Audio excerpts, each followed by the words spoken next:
Relative ಮನೇಲಿ ಒಂದು luggage ಇಟ್ಬಿಡೋಣ ಸಾಕು, ನಾವು ಎಲ್ಲಿ ಬೇಕಾದ್ರೆ ಓಡಾಡ್ಕೊಂಡಿರ್ಬೋದು, ಲಗೇಜ್ ಇಟ್ಕೊಂಡು ಎಲ್ಲಿ ಓಡಾಡ್ತೀವಿ ಅಂದ್ಬಿಟ್ಟು ಒಂದೇ ಒಂದು ಫೋನ್ ಹಾಕಿದೆ ನಾನು. ಫೋನ್ ಮಾಡಿ ಹಿಂಗೆ ನಾನೊಂದು ಲಗೇಜ್ ಇಡಬೇಕು ಅಂತ ಕೇಳೋದಕ್ಕೆ ನಾನು ಫೋನ್ ಮಾಡಿದೆ ಅಷ್ಟೇ. ಇಲ್ಲ ನಾನು ಊರಿಗೆ ಹೋಗ್ತಿದ್ದೀನಿ ಅನ್ನೋ ಥರ ಮಾತು ಅಂತು. ಗೊತ್ತು ನಾನು ಬಂದಿಲ್ಲ, ಒಬ್ಬನೇ ಇದ್ದೀನಿ, ಈ ಥರದ್ದೆಲ್ಲ ಇದೆ ಅಂತ. ಅದಲ್ಲದೆ ಆ ಸಂದರ್ಭದಲ್ಲಿ ತುಂಬ ಜನ ನಮ್ಮ ತಂದೆ ತಾಯಿಗೆ ಭಾಳ ನಮ್ಮ ಇದರಲ್ಲೇ ಭಾಳ ಇದು ಮಾಡಿಬಿಟ್ಟಿದ್ರು. ಎಲ್ಲರಿಗೂ ಬುದ್ಧಿ ಹೇಳ್ತಾರೆ, ಅವ್ರ ಮಗನೇ ಹಾಳಾಗೋದ, ಬೆಂಗಳೂರಿಗೆ ಓಡೋಗ್ಬಿಟ್ಟಿದ್ದಾನೆ, ಈ ಥರದ್ದೆಲ್ಲ ಮಾತುಗಳು. ನಾವು ಫೀಲ್ಡ್ ಬಂದು ಏನೋ ಒಂದು ಪ್ರೂವ್ ಮಾಡೋವರೆಗೂ ಏನು ಮಾಡ್ತಿದ್ದಾನೆ ಅಂತ ಯಾರಿಗೂ ಗೊತ್ತಿರೋಲ್ಲ, ಮನೆ ಬಿಟ್ಟು ಹೋಗ್ಬಿಟ್ಟಿದ್ದಾನೆ, ಓಡೋಗಿದ್ದಾನೆ ಅಂತ ಈ ಥರ ಮಾತುಗಳು. ಸೊ ನನಗೂ ತೀರಾ ಇನ್ನೇನು ವಿಧಿ ಇಲ್ಲ ಅಂತ ಒಂದು ಲಗೇಜ್ ಇಟ್ಬಿಡೋಣ ಅನ್ನೋದಕ್ಕೆ ಫೋನ್ ಹಾಕಿದೆ. ಅವಾಗ ಹಂಗಿಲ್ಲ ಅಂದ ತಕ್ಷಣ ನನಗೆ ಸಖತ್ ಬೇಜಾರಾಗೋಯ್ತು.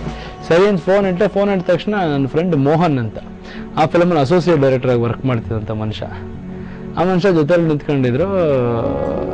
ಅವರು ಏನು ಸರ್ ಅಂದರು. ಏನಿಲ್ಲ ಸರ್ ಹೇಳಿ ಏನು ಸಮಾಚಾರ ಹೀಗೆ ಅಂದೆ. ಏನು ಮಾಡ್ತೀರಾ ಅಂದ್ರೆ, ಇಲ್ಲ ಹಿಂಗೆ ನಮ್ಮ ಒಂದು ಸ್ವಲ್ಪ ಕೆಲಸ ಇದೆ, ಇಲ್ಲೇ ನಮ್ಮ ಯಾರು ರಿಲೇಟಿವ್ ಮನೆ ಇದೆ, ಅಲ್ಲಿ ಇರ್ತೀನಿ, ಬನ್ನಿ ಹೋಗೋಣ ಅಂದರು ಅವರು. ಎಲ್ಲಿಗೆ ಅಂದೆ. ಬಂದರು ಹೋಗೋಣ ರೀ, ಇದೆಲ್ಲ ಗೊತ್ತು ನಮಗೆ ಅಂದರು. ನಾನು ತಕ್ಷಣ ನನಗೆ ಅರ್ಥ ಆಗಲಿಲ್ಲ. ಇದೆಲ್ಲ ಕಾಮನ್, ಬನ್ನಿ ನಮ್ಮ ಮನೇಲಿ ಇರೋರಂತೆ ಬನ್ನಿ ಅಂದರು. ನನಗೆ ಒಂಥರ ಸ್ವಾಭಿಮಾನ, ಪಾಪ ಆಗಿನ ಒಂದು ವಾರದಲ್ಲಿ ಪರಿಚಯ ಆಗಿದ್ರು, ಇವ್ರು ಯಾರೋ ಕರೀತಾ ಇದ್ದಾರೆ, ಹೇಗೆ ಅವ್ರ ಮನೆಗೆ ಹೋಗೋದು ಅಂತ. ಸರಿ ಅಂತ ತೀರಾ ಫೋರ್ಸ್ ಮಾಡಿದ್ರು, ಬಂದಿರಿ ಅಂತ ಹೇಳ್ಕೊಂಡು ಹೋದ್ರು ಅವರು. ಮಾಗಡಿ ರೋಡ್ ಚೋಳರ ಪಾಳ್ಯದಲ್ಲಿ ಮನೆ, ಮೋಹನ್ ಅಂತ. ಸೊ ಅವ್ರು ಕರ್ಕೊಂಡು ಹೋದ್ರು ಅವ್ರ ಮನೆಗೆ ಕರ್ಕೊಂಡು ಹೋದಾಗ ಹೋಗಿ ನೋಡಿದ್ವಿ, ಒಂದು ರೂಮು, ಒಂದು ಕಿಚನ್ನು, ಒಂದು ಇರುವಂಥ ಒಂದು ಚಿಕ್ಕ ಮನೆ. ಆದರೆ ಭಾಳ ಒಳ್ಳೆ ಜನ ಅವರು. ಅವ್ರ ಮನೆಗೆ ಹೋದ ತಕ್ಷಣ ನನಗೆ ನೋಡಿದ ತಕ್ಷಣ ನನಗೆ ಒಂಥರ ಆಗೋಯ್ತು. ಅಯ್ಯೋ ಪಾಪ, ಈಗ ಇವರಿಬ್ರು ಇದ್ದಾರೆ, ನಾನೊಬ್ಬ ಮಲ್ಕೊಂಡ್ರೆ ಇವ್ರಿಗೆ ಹೆಂಗೆ ಕಷ್ಟ ಆಗುತ್ತೆ ಇಲ್ಲಿ ಜಾಗ ಅಂದ್ಬಿಟ್ಟು ನಾನು ಇಲ್ಲ ಒಂದು ಕೆಲಸ ಮಾಡಿ ಬರ್ತೀನಿ ನಾನು ಅಂದ್ಬಿಟ್ಟು ಲಗೇಜ್ ಇಟ್ಬಿಟ್ಟು ಸೀದಾ ಹೊರಗೆ ಬಂದ್ಬಿಟ್ಟೆ.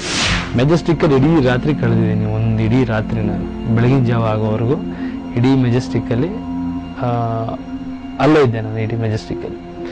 ಅವತ್ತು ಅನ್ನಿಸ್ತು, ಏನಾದರೂ ಮಾಡಿ ಇಲ್ಲಿ ಉಳಿಲೇಬೇಕು, ಬಿಡಬಾರ್ದು ಆಟ, ಹೆಂಗಾದ್ರೂ ಮಾಡಿ ಒಂದು ಶುರು ಮಾಡ್ಬೇಕಿಲ್ಲ ಏನಾದರೂ ಒಂದು ಲೈಫ್. ಇಷ್ಟೆಲ್ಲ ಎಲ್ಲರೂ ಬದುಕ್ತಾ ಇದ್ದಾರೆ, ಎಲ್ಲರೂ ಸ್ಟ್ರಗಲ್ ಮಾಡಲೇಬೇಕು, ನಾನು ಸ್ಟ್ರಗಲ್ ಮಾಡಿದ್ರೆ ಏನಾದರೂ ಆಗಕ್ಕೆ ಸಾಧ್ಯ. ಈಗ ಮತ್ತೆ ಇಲ್ಲೇನೋ ಆಗುತ್ತೆ ಅಂತ ಓಡೋಗಿ ಬೆಚ್ಚಿಗೆ ಮತ್ತೆ ಮನೇಲಿ ಕುತ್ಕೊಂಡ್ಬಿಟ್ರೆ ಲೈಫಲ್ಲಿ ಇನ್ನು ಯಾವತ್ತೂ ಏನು ಮಾಡೋಕ್ಕಾಗಲ್ಲ. ಬರೋದು ಬಂದಿದ್ದೀವಿ, ಅನುಭವಿಸ್ಬೋಣ, ಏನಾಗುತ್ತೆ ನೋಡೋಣ ಅಂತ ಮೊದಲನೇ ಸಲ ಕರ್ಕೊಂಡೋಗಿ ಬೆನಕ ಅನ್ನೋ ಒಂದು ತಂಡದಲ್ಲಿ ಫಸ್ಟ್ ಒಂದು ನಾಟಕ ತೋರಿಸ್ತಾ. ಜಯದೇವ್ ಅಂತ ನನ್ನ ಫ್ರೆಂಡ್ ಒಬ್ಬ, ಇನ್ನೊಬ್ಬ ಇವ್ರ ಜೊತೆಲೆ ಪರಿಚಯ ಆಗಿದ್ದ, ಅವನು ಕಲಾಕ್ಷೇತ್ರದಲ್ಲಿ ಒಂದು ನಾಟಕ ತೋರಿಸ್ತಾ, ಮೂಕಬಲಿ ಅಂತ ಒಂದು ನಾಟಕ. ಅದು ಆ ನಾಟಕ ನೋಡಿದ ತಕ್ಷಣ ನನಗೆ ಹೊಸದಾದ ಒಂದು ಪ್ರಪಂಚ ನೋಡ್ದಂಗೆ ಆಗೋಯ್ತು.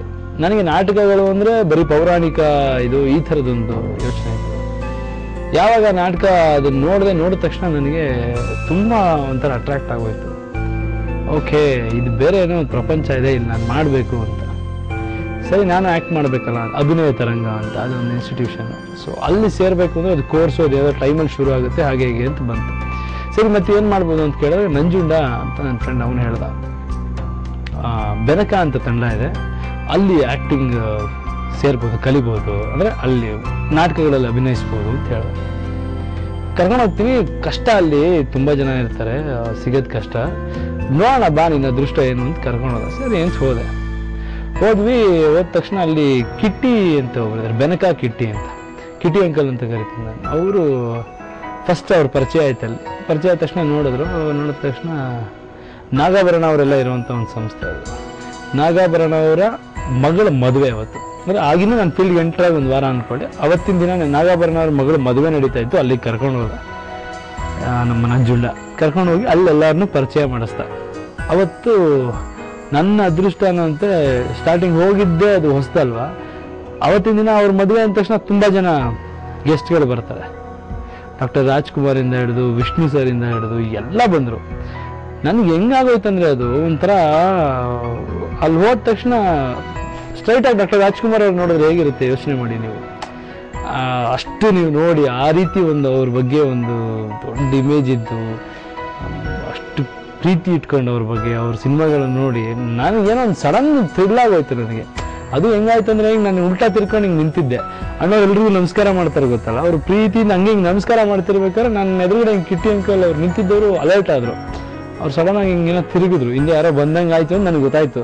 ಹಿಂಗೆ ಸಡನ್ನಾಗಿ ಹಿಂಗೆ ಹಿಂದೆ ತಿರುಗಿ ನೋಡಿದ್ರೆ ಅಣ್ಣವ್ರು ಹಿಂಗೆ ನಮಸ್ಕಾರ ಮಾಡ್ತಾ ಹಿಂಗೆ ಕರೆಕ್ಟಾಗಿ ನಮಸ್ಕಾರ ಮಾಡ್ತಿದ್ದಾರೆ, ಹಂಗೆ ಕೈಗೆ ಬಂದ್ಬಿಡ್ತು ನನಗೆ. ಒಂಥರ ಭಯ ಆಗೋಯ್ತು. ಒಂದು ನೋಡ್ತಿದ್ದಂಗೆ ಒಂದು ತೇಜಸ್ ಅವರಲ್ಲ ಕಳೆ ನೀಟಾಗಿ ಹಿಂಗೆ ಕೈ ಮುಗಿದೆ.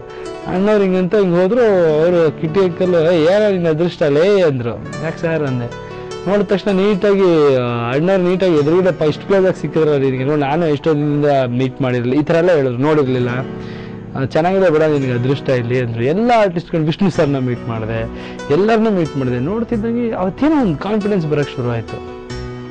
ಏನೋ ಇರಬೇಕಪ್ಪ ಡೆಸ್ಟಿನಿ, ಇಷ್ಟು ತಗೊಂಬಂದು ನಿಲ್ಸಿದೆಯಲ್ಲ ಅಂತ ಅನ್ನಿಸ್ತು. ನಾಟಕಕ್ಕೆ ಶುರು ಆಯಿತು. ಹೋದ ತಕ್ಷಣ ನೆಕ್ಸ್ಟ್ ಡೇನೇ ರಿಹರ್ಸಲ್ ಇತ್ತು ಯಾವುದೋ ಒಂದು ನಾಟಕದ್ದು. ಅಲ್ಲಿಗೆ ಹೋದೆ ಸುಮ್ಮನೆ.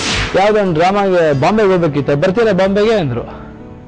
ಬರ್ತೀನಿ ಸರ್ ಅಂದೆ. ನನಗೇನೊಂದು 15 ದಿನ ಬಾಂಬೆಗೆ ಹೋಗಿ ಬಂದರೆ ಆರಾಮಾಗಿ ಖರ್ಚು ಕಳೆಯುತ್ತೆ, ಊಟ ತಿಂಡಿರ ಕಳೆಯುತ್ತೆ, ನೋಡ್ಕೊಳ್ಳೋಣ ಅಷ್ಟರಲ್ಲಿ ಏನೋ ಥರದೊಂದು ಜರ್ನಿ, ಒಂದು ಟ್ರಾವೆಲ್. ಸರಿ ಅವರಿದ್ದವರು ಆಯಿತು ಬಾ ಅಂದರು. ನಾನು ಓಕೆ ಸರ್ ಆಯಿತು ಹೋಗೋಣ ಅಂದ್ಬಿಟ್ಟು ಹೋದೆ. ಹೋಗಿ ರೈಲ್ವೆ ಸ್ಟೇಷನಲ್ಲಿ ನಿಂತ್ಕೊಂಡ್ವಿ. ನಾಟಕಕ್ಕೆಲ್ಲ ಸೆಟ್ ಎಲ್ಲ ಹೊರೋದಿತ್ತು. ನಾನು ಚೆನ್ನಾಗಿ ಸೆಟ್ ಹೊರೋ ಕೆಲಸದಿಂದ ಎಲ್ಲ ಕೆಲಸ ಮಾಡೋಕ್ಕೆ ಶುರು ಮಾಡ್ಬಿಟ್ಟೆ ನಾನು. ಯಾಕಂದರೆ ನಾನು ಆ ಕ್ಷಣದಲ್ಲಿ ನಾನು ಕೆಲಸ ಮಾಡಬೇಕಿತ್ತು. ಅವ್ರು ನೀಟಾಗಿ ನೋಡ್ಕೋತಾ ಇದ್ದಾರೆ ಅಂತ ಎಲ್ಲ ಪ್ರಾಪರ್ಟೀಸ್ ನಾಟಕದಲ್ಲಿ ಅದೊಂದು ಎಲ್ಲರೂ ಎಲ್ಲ ಕೆಲಸ ಮಾಡಬೇಕಾಗುತ್ತೆ. ಅಲ್ಲಿ ಯಾರು ಆ್ಯಕ್ಟ್ರುಗಳಾಗ್ಬೋದು, ಸೀನಿಯರ್ ಆಗ್ಬೋದು. ಇವತ್ತು ನಾನು ಡ್ರಾಮಾ ಮಾಡೋದು, ನಾನು ಹೋಗಿ ಕಸ ಗುಡಿಸ್ಬೇಕಾಗುತ್ತೆ, ನಾನು ಸೆಟ್ ಎತ್ತಿಡಬೇಕಾಗುತ್ತೆ, ಸೆಟ್ಗಳನ್ನೆಲ್ಲ ಇಡಬೇಕಾಗುತ್ತೆ. ಅದು ರಂಗಭೂಮಿ ಕಲಿಸೋ ಅಂತ ಒಂದಿದು. ಫಸ್ಟ್ ಟೈಮ್ ಅವರು ಕರ್ಕೊಂಡು ಹೋದ್ರು. ಅಲ್ಲಿ ಬಾಂಬೆಗೆ ಹೋಗ್ಬೇಕು ಅಂತ ರೈಲ್ವೆ ಸ್ಟೇಷನ್ಗೆ ಹೋಗಿ ನಿಂತಿದ್ದೀವಿ. ನಾನು ಫುಲ್ ಖುಷಿಯಾಗಿದ್ದೀನಿ. ನಂಜುಂಡ ನನ್ನ ಫ್ರೆಂಡ್ ಅವ್ನು ಯಾವುದೋ ಒಂದು ರೋಲ್ ಹೇಳಿದ್ರು, ಅದನ್ನು ಪ್ರಾಕ್ಟೀಸ್ ಮಾಡಿದ್ವಿ ಇಬ್ಬರು ಹೋಗಿ ಒಂದು ಗ್ರೌಂಡಲ್ಲಿ. ಪ್ರಾಕ್ಟೀಸ್ ಆದಮೇಲೆ ಹೋಗೋಣ ಅಂತ ಫಿಕ್ಸ್ ಆಯ್ತು. ನಾನು ಕರ್ಕೊಂಡು ಹೋಗ್ತೀನಿ ಅಂದರು. ಹೋಗಿ ರೈಲ್ವೆ ಸ್ಟೇಷನ್ ರೆಡಿಯಾಗಿ ನಿಂತಿದ್ದೀನಿ. ಯಾರ್ದೋ ಬದಲಾಗಿ ಪವನ ಅಂತ ಒಬ್ಬ ಆ್ಯಕ್ಟ್ರ್ ಇದ್ದಾನೆ, ನನ್ನ ಕ್ಲೋಸ್ ಫ್ರೆಂಡಿಗೆ ಅವನು. ಸೊ ಅವನು ಯಾವುದೋ ಫಿಲ್ಮ್ ಮಾಡ್ತಾ ಇದ್ದ. ಅವ್ನು ಫಿಲ್ಮ್ ಮಾಡ್ತಿದ್ದವನು ವಾಪಸ್ ಓಡಿ ಬಂದ್ಬಿಟ್ಟ. ಶೂಟಿಂಗ್ ಕ್ಯಾನ್ಸಲ್ ಆಗೋಯ್ತು ಅಂತ. ನಾನು ಹೋಗ್ತಿದ್ರೆ ನಾನು ಕ್ಯಾನ್ಸಲ್ ಆಗ್ತೀನಿ ಅಂತ ಫಿಕ್ಸ್ ಆಗೋಯ್ತು. ಅಯ್ಯೋ ಇವನು ಯಾಕಾದರೂ ಬಂದು ಅಂತ ನಾನು ಮನ್ಸಲ್ಲಿ ಬೈಕತ್ತಾ ಇದ್ದೀನಿ. ನನ್ನ ಮಗ ಯಾಕಪ್ಪ ಬಂದ ಶೂಟಿಂಗ್ ಕ್ಯಾನ್ಸಲ್ ಆಗಿ, ನಾನು ಹೆಂಗೋ ಆರಾಮಾಗಿ ಒಂದು ವಾರ ಬಾಂಬೆಗೆ ಹೋಗೋದಿತ್ತು ಅಂತ. ಒಂದು 15 ದಿನ ತಕ್ಷಣ ಅವ್ರು ಕಿಟ್ಟಿ ಅಂಕಲ್ ಏನು ಮಾಡಿದ್ರು, ಇನ್ನೊಬ್ಬನ್ನ ಕ್ಯಾನ್ಸಲ್ ಮಾಡಿ ನನ್ನನ್ನು ಕರ್ಕೊಂಡ್ರು. ತುಂಬ ಜನ, ಮೈಕೋ ಮಂಜು, ವಿದ್ಯಾ ವೆಂಕಟರಾಮ್, ಪೂರ್ಣ, ಪವನ್, ತುಂಬ ಜನ ಎಲ್ಲ ಒಳ್ಳೊಳ್ಳೆ ಕಲಾವಿದರಿದ್ರು ನಮ್ಮ ತಂಡದಲ್ಲಿ. ಸೊ ಅವ್ರನ್ನೆಲ್ಲ ನೋಡಿ ಭಾಳ ಖುಷಿ ಆಯಿತು. ಕಲಿಯುವಂಥ ಒಂದು ಅವಕಾಶ ಸಿಕ್ತು ನನಗೆ. ಹೋಗ್ತಿದ್ದೇನೆ ಫಸ್ಟ್ ಡೇ ಒಂದು ನನಗೆ ಆ್ಯಕ್ಟ್ ಮಾಡಬೇಕು ಅಂತ ಆಸೆ ಸ್ಟೇಜ್ ಮೇಲೆ. ಡೈರೆಕ್ಟ್ ರಿಹರ್ಸಲ್ ಮಾಡ್ತಿರ್ಬೇಕಾದ್ರೆ ಎಲ್ಲ ಹುಡುಗರು ಎಲ್ಲ ಹೋಗಿದ್ರು. ಒಬ್ರು ಸಂಜಯ್ ಸೂರಿ ಅಂತಿದ್ದಾರೆ, ಅವರು ಸಡನ್ನಾಗಿ ಕರೆದ್ರು ಸ್ಟೇಜ್ ಮೇಲೆ ಹೊಸ ನಾಟಕದ ರಿಹರ್ಸಲ್ ಮಾಡೋದಕ್ಕೆ. ಹುಡುಗರ ಬಂದ್ಬಿಟ್ಟೆ, ನೀನು ಬಾಪ ಅಂತ ಕರೆದ್ರು ನನಗೆ. ಅವ್ರು ಕರೆದಿರೋ ಥರ ಖುಷಿಯಾಗಿ ಓಡಾಗ್ತಿದ್ದೆ. ಸ್ಟೇಜ್ ಹತ್ತಿದೆ ಓಡಾಗ್ತಿದ್ದೆ. ಒಂದು ವಾಯ್ಸ್ ಕೇಳಿಸ್ತದೆ ನನಗೆ, ಅಂತ ವಾಯ್ಸ್ ಕೇಳಿಸ್ತು. ಹಿಂಗೆ ತಿರುಗಿ ನೋಡೋದು ಯಾರು ಅಂತ ಭರಣ ಸರ್ ಏನಪ್ಪ ಇದು. ಸಡನ್ ನನಗೆ ಏನು ಅಂತ ಗೊತ್ತಾಗಲಿಲ್ಲ, ಯಾಕೆ ಹಂಗಂದ್ರು ಅಂತ. ಭರಣ ಸರ್ ಬಾಯ್ಲಿ ಅಂತ ಕರೆದ್ರು. ಯಾಕಂದ್ರೆ ನೋಡಿದ್ರು ಅವರು ಹೊಸದಾಗಿ ಬಂದರು ಅವ್ರಿಗೆ ಅಂತ ಗೊತ್ತಿತ್ತು. ಅದು ನಾಟಕ ರಿಹರ್ಸಲ್ ಕರೀತಾರೆ ಆ್ಯಕ್ಟ್ ಇದಕ್ಕೆ. ಓ ಹೌದಾ ಸರ್, ನಾ ಮಾಡ್ತೀನಿ ಸರ್ ಅಂದೆ. ಬೇರೆಯವ್ರ ಜಾಗದಲ್ಲಿ ಹೆಂಗಂದಿರೋ ಗೊತ್ತಿರೋ. ನಾನು ಯಾಕೆ ಸರ್ ಬೇಡ ಅಂದ್ರೆ ಏನೋ ಥರನೇ ಕೇಳಿದ್ದು. ತಕ್ಷಣ ಅವರಿದ್ದವರು ಒಂದು 2 ನಿಮಿಷ ಹಿಂಗೆ ಇದ್ರು. ನಾನು ಇಲ್ಲ ಸರ್ ಮಾಡ್ತೀನಿ ಸರ್ ಅಂದೆ. ಹೇಳೋದು ಕೇಳಪ್ಪ ನೋಡಿ ಕಲಿಯೋದ್ರು. ನಾ ಮಾಡ್ತೀನಿ ಸರ್ ಅಂತ ಸಿಕ್ಕಾಬಿಟ್ಟೆ ಫೋರ್ಸ್ ಮಾಡ್ಬಿಟ್ಟೆ ಅವ್ರಿಗೆ ಅದು ಏನು ಅನ್ನಿಸ್ತೋ ಏನೋ ನಾನು ಫೋರ್ಸ್ ಮಾಡಿದ್ವಿ. ಆಯ್ತು ಮಾಡೋಗು ಅಂದ್ಬಿಟ್ರು. ನಾನು ಫುಲ್ ಖುಷಿಯಾಗಿ ಓಡೋಗ್ಬಿಟ್ಟೆ ಸ್ಟೇಜ್ ಮೇಲೆ. ಓಡೋಗಿದ್ದೆ. ಅಲ್ಲಿ ಹೋಗೋದ್ರೆಲ್ಲ ಕೇಳ್ಕೊಂಡು ಡೈಲಾಗ್ ಎಲ್ಲ ಪ್ರಾಕ್ಟೀಸ್ ಮಾಡ್ಕೊಂಡು ಶೋನು ನೀಟಾಗಿ ಮಾಡಿಬಿಟ್ಟೆ. ಒಂದೇ ಸಲ ಮಾಡಿಬಿಟ್ಟೆ. ಒಂಚೂರು ಡೈಲಾಗ್ ಮಿಸ್ ಮಾಡಲಿಲ್ಲ. ಫುಲ್ ಖುಷಿಯಾಗೋದ್ರು. ಅವ್ರು ಕಿಟ್ಟಿ ಅಂಕಲ್ ಪರವಾಗಿಲ್ಲ ಬಿಡಲೇ ಇದು ಬಿಡ್ದಂಗೆ ಇದು ಮಾಡ್ಕೊಂಬಿಟ್ಟು. ಆಮೇಲೆ ಭರಣ ಸರ್ ಹತ್ರ ಕೇಳ್ಸಿದ್ರು, ಹೆಂಗೆ ನಮ್ಮ ಹುಡುಗ ಆದರು. ಭರಣ ಸರ್ ಚೆನ್ನಾಗಿ ಮಾಡಿದೆ ಬಿಡಪ್ಪ, ವೆರಿ ಗುಡ್, ಮಾಡು ಪ್ರಾಕ್ಟೀಸ್ ಮಾಡು ಅಂತ ಇದು ಮಾಡೋದು. ಅಲ್ಲಿಂದ ಶುರು ಆಯಿತು ಜರ್ನಿ ರಂಗಭೂಮಿ. ಒಂದೇ ದಿನ ಪ್ರಾಕ್ಟೀಸ್ ಮಾಡಿ ಅದನ್ನು ಮಾಡಿದ್ದೆ ನಾನು. ಅದನ್ನ ನೋಡಿ ನನಗೆ ಸೀರಿಯಲ್ ಅವಕಾಶ ಬಂತು. ಉತ್ತರಾಯಣ ಅಂತ ಒಂದು ಸೀರಿಯಲ್ ಮಾಡಿದೆ. ತುಂಬ ಇಂಟ್ರೆಸ್ಟಿಂದ ಚೆನ್ನಾಗಿ ಮಾಡಬೇಕು, ಬಯಸ್ಕೋಬಾರ್ದು. ಅಥವಾ ನನಗೆ ಇನ್ನೊಬ್ರು ಏನಾದರೂ ನಾನು ಕೊಟ್ಟ ಕೆಲಸ ನಾನು ಕರೆಕ್ಟಾಗಿ ಮಾಡಲ, ನನಗೆ ನಿದ್ದೆ ಬರಲ್ಲ. ಅವತ್ತು ಕಲಿಯೋಕ್ಕೆ ಶುರು ಮಾಡಿದೆ ನಾನು. ಕಲಿತಾ ಯಾವ ಲೆವೆಲ್ಗೆ ಆಯ್ತು ಅಂದರೆ, ಅಲ್ಲಿ ಹೋದಾಗ ಫಸ್ಟ್ ಇನ್ಸಲ್ಟ್ ಮಾಡೋರು. ಒಬ್ಬ ವ್ಯಕ್ತಿ ಪಾಪ ಅದು ಏನು ತಪ್ಪು ಅನ್ನೋದಕ್ಕೋಸ್ಕರ ನಾನು ಹೇಳ್ತೀನಿ. ನನಗೆ ಏನು ದ್ವೇಷ ಗೀಷ ಅಂತೇನಿಲ್ಲ. ನಾನು ಆ್ಯಕ್ಟ್ ಬಾಪಾ ಡಾಕ್ಟರ್ ರಾಜ್ಕುಮಾರ್, MGR, ಶಿವಾಜಿ ಗಣೇಶನ್, ಬಾ ನಿಂದೆ ಶಾರ್ಟ್ ನೆಕ್ಸ್ಟ್ ಅಂತ. ನಾನು ಆ ಕ್ಷಣ 10 ಜನದ ಮುಂದೆ ಅವನಿಗೆ ಜೋಕು, ಅವನ ಬಿಲ್ಡಪ್ ಎಲ್ಲ ಮಾತಾಡ್ತಿದ್ದ. ಆದರೆ ಒಬ್ಬ ಬಡ್ಡಿಂಗ್ ಆ್ಯಕ್ಟರ್ ಅಥವಾ ಒಬ್ಬ ನಟ ಬಂದವನಿಗೆ ಎಲ್ರ ಮುಂದೆ ಆ ಥರ ಅವಮಾನ ಮಾಡಿದಾಗ ಅವ್ನ ಕಾನ್ಫಿಡೆನ್ಸ್ ಲೆವೆಲ್ ಕುಗ್ಗೋಗ್ಬಿಡುತ್ತೆ. ನನಗೂ ಆ ಥರದ್ದು ಒಂದು ಇನ್ಸಿಡೆಂಟ್ ಆಗ್ತದೆ. ಆದರೆ ನನಗೊಂಥರ ನನಗೆ ಏನಾದ್ರು ಹಂಗೆ ಮಾಡಿದ್ರೆ ನಾನು ಜಾಸ್ತಿ ಮಾಡ್ತೀನಿ ಅದನ್ನು.